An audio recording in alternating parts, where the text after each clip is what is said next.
Strides Forward.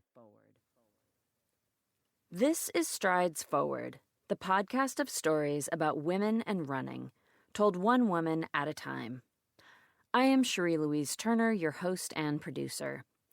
In this first season, I'm focusing on runners' experiences in and around the 90-kilometer or roughly 56-mile Comrades Marathon in South Africa, the largest and oldest ultra-distance running race in the world. This episode features a woman whose love of running is closely tied to the community around the sport. But it didn't start that way. I remember running along the trail when I was literally just starting. I think I was running, 2 minutes and walking a minute for 36 minutes. And every week I added another minute of running. And it was a bit of a lonely endeavor and got made, catcalls and made fun of I'd be out doing it, so I do it in the dark. That's Cathy Hopkins, who lives in St. Catharines, Ontario, Canada. And back when she was in her early 40s, living the busy life of a working mom and wife, she looked to running for the same reasons so many people do. And I started running in 2003 as a way to feel better about myself, lose some weight, and just develop some healthier habits. I developed some unhealthy habits up until that point. But getting harassed on the street, running alone in the dark, certainly wasn't an encouraging start. It wouldn't be hard to imagine a world where Cathy decided running just wasn't for her. And yet, in 2019, Cathy finished her 9th Comrades Marathon. That's 9 times traveling halfway around the world to run 90 kilometers. The story of how Cathy got there all started with a single encounter. One day I was running along the trail near my house and I happened upon 4 women who were, looked like me, average looking people, not super athletes or anything like that. And they were having such a great time. And I stopped them and I said, where do you run from? Like, who are you guys? Because I want what you've got. Those women belonged to a local running club, and Cathy joined. Running became about more than lonely outings after sunset, and Cathy began to notice many upsides to getting out consistently. It gave me a sense of self-efficacy, the running, because I saw the improvements in my fitness. I gave up, for the most part, having, potato chips, peanuts, and a glass of wine when I came home from work, and just was able to feel that physical well-being and the mental well-being as well, and then being part of the community. Cathy also began to see how these changes she was experiencing from running benefited the people around her. Then, in terms of my family, I think because I was looking for ways to be healthier, I felt better, and I was able to I felt like I was able to deal with stress better. So one of the main things I learned from running is that you just cannot look too far ahead. And that has helped me so much. I know that I need to plan, but essentially looking too far ahead is counterproductive in the sort of micromanagement part of things. And so the here and now is what's most important. And it's made me a better partner to my husband, a better parent, a better daughter, a better employer, all around. Just, I feel like I'm much better equipped to deal with life because of running. Running became an integral part of Cathy's life, and eventually she learned about Comrades in a 2007 Runner's World article. I was fascinated by it, but it never occurred to me that I would ever do something like that. No doubt, Comrades is fascinating. It's existed for almost 100 years. The centennial birthday is in 2021. And it's massive. Over 27,000 runners registered for the 2020 event. But for a Canadian, it's also really far away, and the process of registering, qualifying, and navigating travel for foreigners can be confusing and a bit daunting. And not only is the race 90 kilometers long, The course is hilly and the weather is generally pretty warm. It's a really tough race. A note about that length and the name of the event. This is called the Comrades Marathon, but it is not a marathon in the conventional sense of the word. In almost all cases, when someone is referring to a marathon, they're talking about an event that's 26.2 miles or 42.2 kilometers long. The Comrades Marathon is an exception in this case because it's actually an ultramarathon.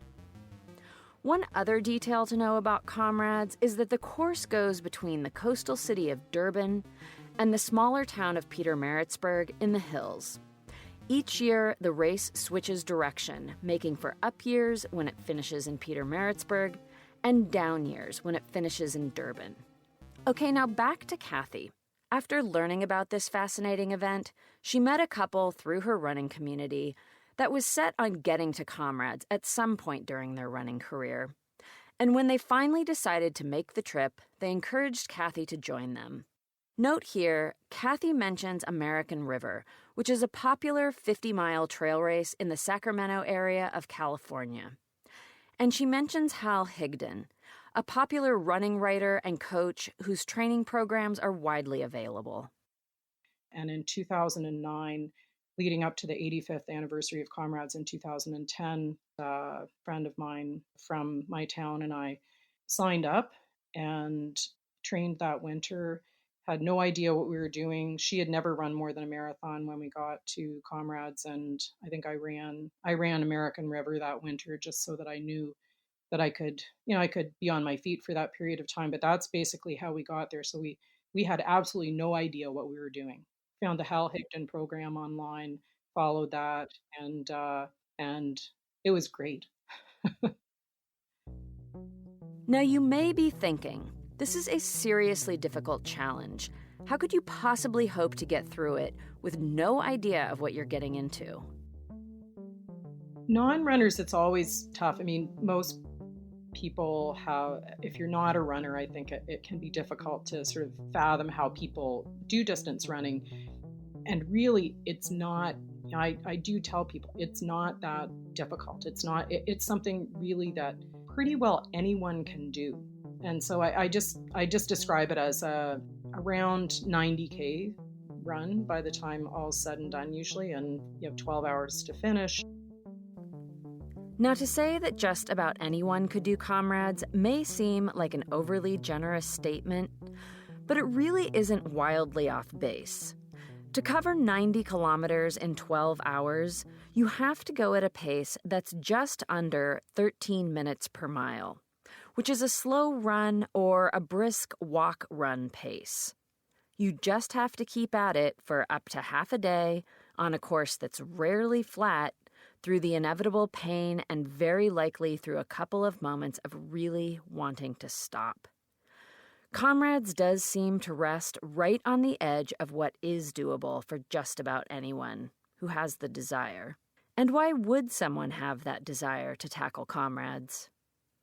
It's something that is emblematic of, or iconic, I guess, South Africa, that the whole country embraces it, from the customs guys who stamp your passport when you come in and are so excited to hear that you're coming to run the Comrades, to your taxi driver. It's just, and every South African you meet who hasn't run the Comrades says, oh, one day I'm going to run. And so that's kind of what I tell people here, is that it's something unlike any other event. I don't know any event in Canada or the US that really does bring pretty well everyone together, a sporting event. It's quite remarkable. Cathy would also come to discover you experience all the emotions of life in a day. This is to say, there are great highs as well as great lows. And the one thing about ultra racing is that the hardest part is often the distance, which doesn't come until you're reaching the end. The year that Cathy first ran Comrades, 2010, was a down year, so the finish was in Durban. And one of the final landmarks in that direction is the toll gate bridge, which comes at about 5 kilometers to go. around Tollgate, I started talking to a woman who was running her seventh, and I remember thinking, this woman must be crazy. Who would run this race more than once? And getting to the finish, I said, God, I will never run this race again. Of course, this is a completely reasonable reaction to such a prolonged and painful effort. Once is enough. Or not. That woman doing her seventh Comrades is far from alone in being a repeat finisher. And in fact, returning to Comrades multiple times is a big deal. Longevity holds sway here. And it's identified by the color of a runner's race number, also called their race bib. Each bib color means something different. White bibs are for South African runners who are running one of their first 9 Comrades. The exception is if you run your second Comrades the year immediately following the first time you ran, and in this case, for that second year, you'd wear an orange number to indicate you're doing a back-to-back effort. If you're a foreigner, instead of white, your bib is blue. When you run your 10th Comrades, regardless of where you're from, your number is yellow. And when you return after that, you get your green number. There are 2 other ways to earn your green number, and that is either by finishing within the top 10 5 times or by winning 3 times, but these circumstances are rare. So for those who earn their number by finishing 10 times, green is their bib color through to their 19th Comrades finish. And then the pattern repeats. Yellow when you're going for your 20th Comrades, green for 21 through 29, and so on. And oh yes, there is a so on. As of the finish of the 2019 event, there are 19 runners who have earned quadruple green numbers. Yep, over 40 finishes. To date, there are no women yet who have earned this distinction, but there are many women who have run Comrades 30 or more times. Beyond the color coding, in bold print at the lower part of the bib, is the number of finishes that runner already has. So why do we care about all these colors? First up, it gives runners something to aim for. It's great incentive and a point of pride to earn these yellow and green numbers. But also, honoring runners in this way gives spectators extra incentive to cheer them on. The crowds at Comrades know exactly what these colors mean and what that bold number at the bottom of the bib is counting. And furthermore, they care. This all helps keep the crowd energized long after the elite runners have finished, especially since runners with 20, 30, 40 or more finishes are more likely to be found further back in the field. South African Comrades crowds are well known for their support of runners from first to last. It's worth noting here, too, that blue numbers also get extra attention. On the whole, there just aren't that many non-South Africans who run Comrades. For instance, of the 27,500 runners registered for 2020, almost 24,000 of them are South Africans. All this cheering and jubilation aside, as Cathy was getting through those last 5Ks in 2010, she wasn't thinking about yellow numbers or green numbers. When she crossed that finish line and went to join her fellow runners and her husband for some well-deserved rest, clearly her mind was made up. One and done. An hour and a half later, I remember saying actually to my husband, I want to come back next year. The experience was so exquisite. It was so moving. The challenge was so great, and the feeling of finishing and celebrating with just so many new friends, and seeing the last runners cheering at that point, the last runners coming into the stadium. It just was, every part of it was so moving that I think is in large part what brought me back. As the pain subsided, the exceptional nature of Comrades began to sink in. You don't get one without the other. And for Cathy, once again, it came back to community. I have to say, I think in this race that what is the most remarkable thing to me is the encouragement and the camaraderie from of other runners. So you are truly never alone when you're out there. And physically, obviously, there are other people around you. But I've run many races in North America, and I've never had people reach out to me the way that the South Africans do. And so it's you. People look after you. Strangers look out for strangers, and shared suffering invites opportunities to make uncommon bonds.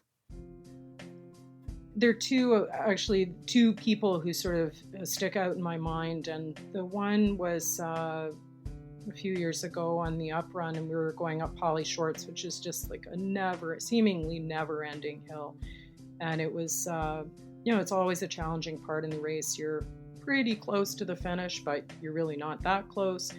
And I was walking with a guy, and this young fellow, probably a good foot and a half taller than I was, from Zimbabwe, who was, I think, 21, started, asked me where I was from, and we were talking about Canada, and then I asked him about Zimbabwe, and I was well old enough to be his mother and maybe his grandmother, and it was such a really beautiful moment to share with someone who I never would have met in any other circumstance. He was wise beyond his years, curious, obviously, hardworking, and had committed himself to doing this race at such a young age, which I think was quite remarkable. And then there's another time with a guy, and it's very serendipitous. At Comrades, you be 18,000 people out on the road, and the one year I met this guy he's a young South African guy. He was, had a man bun. He had the big spacers in his earrings. He was wearing board shorts to run. I was like, who wears board shorts to run at Comrades? Like, it was great. And we started talking, and we probably ran about 25 or 30K together. And he was just this delightful guy. And it was quite incredible because a couple of years later, I was running Comrades again, and out of the blue, I heard this guy yell out, "Catherine," and it was Devin. And he'd moved. I think he was in Spain, but he'd come back to run the race again, and we shared quite a few miles again. And it just was, someone who was young enough to be one of my kids, and we're so, from such different parts of the world and backgrounds, but it just was. It was almost like, being with one of my kids, I guess. It was quite a beautiful moment. And I sort of felt like that with both of these young guys, that really special to have those memories. Cathy isn't alone in having unifying, memorable experiences like this, as she has noticed over the years. I know in the 2013 race, it was extremely hot on the up run, and there were just almost too many stories to count of people giving up their runs or giving up a sub 9 or a sub 11 or even a finish to help another runner. So, and really during the Comrades, I really feel like race, ethnicity, nothing is counted. It's what you're putting out when you're out on the course that day. And to see people, and it happens every single year, that people don't finish the race because they helped another runner. It is truly remarkable, because I can say that I've never seen that in any other race that I've been in. And it just happens every single year at Comrades, more times than we know. Even when the temperatures aren't soaring, there will always be runners who find themselves needing some extra support. Because no matter how many Comrades you run, covering 56 miles is difficult every single time. Ultimately, my strategy and my mental outlook during the race is the same. And so I always try to start out as slowly as possible for the first 20K, sort of a warm up, get to the halfway point feeling reasonably good, knowing the next quarter of the race is going to be tougher, and the last quarter of the race is just going to be awful. And but beautiful at the same time. It's that sort of awful or difficult beauty that makes Comrades so intense beyond just the physical demands. It's emotional for me. A few times in Boston one year, I just remember, there I'd lost my brother a few years before, and I always think about him when I finish a race. I always think that I know he'd be proud of me, and I know that he would have loved to have been there.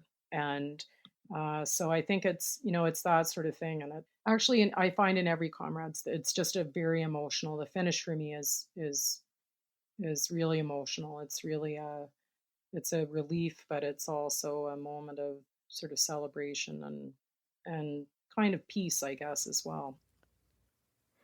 In hand with the peace and beauty of finishing Comrades is the harsh reality that some runners, many runners in fact, don't finish.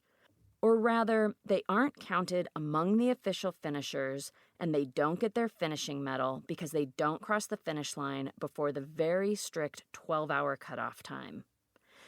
This is an element that makes becoming a Comrades finisher once, twice, 10 or more times an accomplishment every single time. And while the official finisher count ends at 12 hours, the crowd support remains strong long afterwards.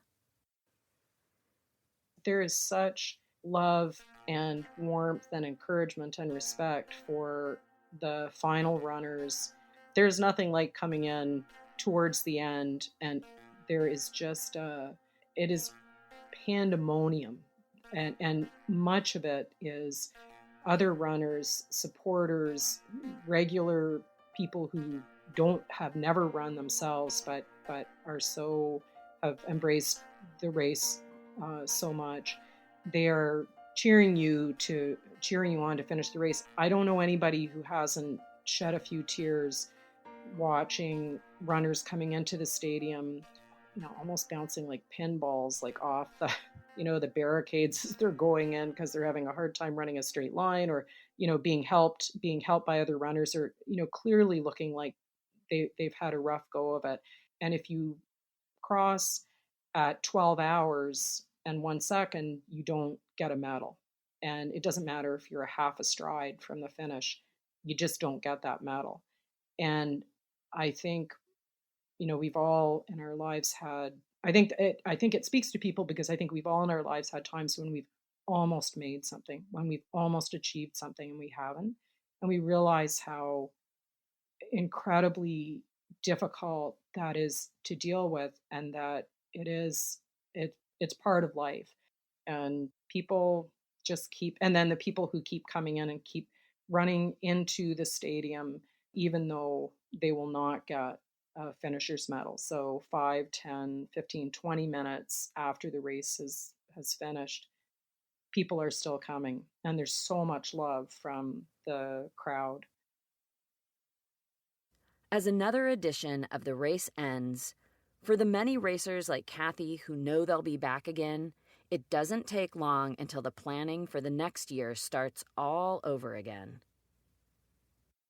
Comrades is like Christmas for me every year. So it's like there's like months of anticipation. The training in the winter is terrible, but training is hard for everybody, right? But I mean, for me, it's just like I just like a kid at Christmas. So the lead up to it is incredible. Getting there, seeing the friends I've made over the years from all over the world, sharing our experiences is so great. Ever since Cathy met those 3 women while she was running by herself along a trail near her house in the early 2000s, community, whether at home or through the Comrades connections she's built over the years, has been a driving force in her running pursuits. So when she was asked to help grow the Comrades community by being the Canadian ambassador for the race, she said yes. I have always had an interest in networking, and I love meeting new people, and I knew how confusing and overwhelming it was for me going to Comrades the first time. So I've always had a desire to help other people sort of ease the way a little bit. This role of Comrades Ambassador is an official designation within the race organization. There are currently 24 ambassadors for the race worldwide. Cathy is the sole representative for Canadians, and she also works to help out some American racers. Sometimes her function is just to let people in North America know that Comrades even exists. I basically, speak to talk it up. My license plate says Comrades. Sometimes people think I'm Russian. And now Cathy is the one who's in the position of guiding other athletes to exceptional running experiences.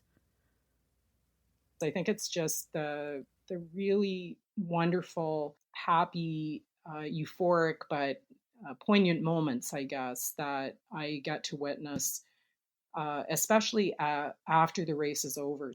I feel proud to sit with a bunch of people who have finished the race and who have experienced the same mileage as I have. But everybody's experience is so different, yet it's so much the same. I want everybody to love it as much as I do and to have those experiences, and I'm so gratified when that's the case. Cathy's love of Comrades has kept her coming back again and again. When she runs Comrades next, she'll be going for her 10th finish, wearing her yellow number and, as they say, going for her green. And she's especially looking forward to one of the perks that goes along with earning your green number. Your number is retired. It's always your number. I'm certain that when if I'm, in a nursing home and I don't know what day it is and don't know my kids, I'll know my comrade's number for sure. That's never going to leave me.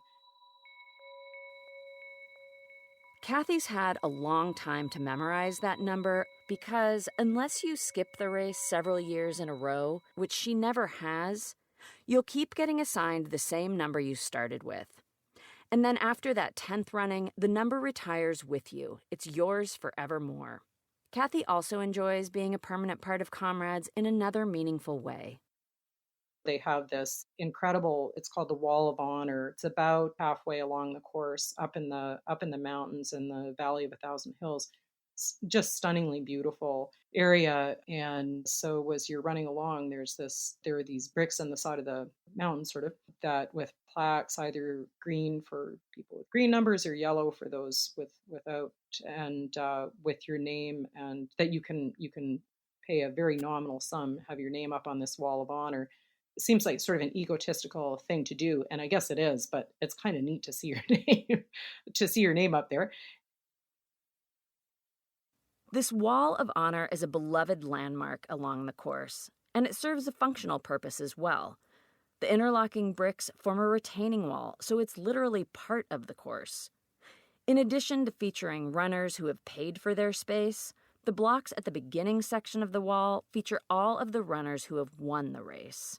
For Cathy, being an ambassador for Comrades, going for her green number, participating in the Wall of Honor, and earning her forever Comrades number, these are all important parts of her running journey. And to accompany that, she continues to experience how the simple act of running and engaging with her community closer to home enhances her life day after day, year after year. Partly the intrinsic value of it, I guess, that I just feel better. My day is always better when I get up and run in the morning.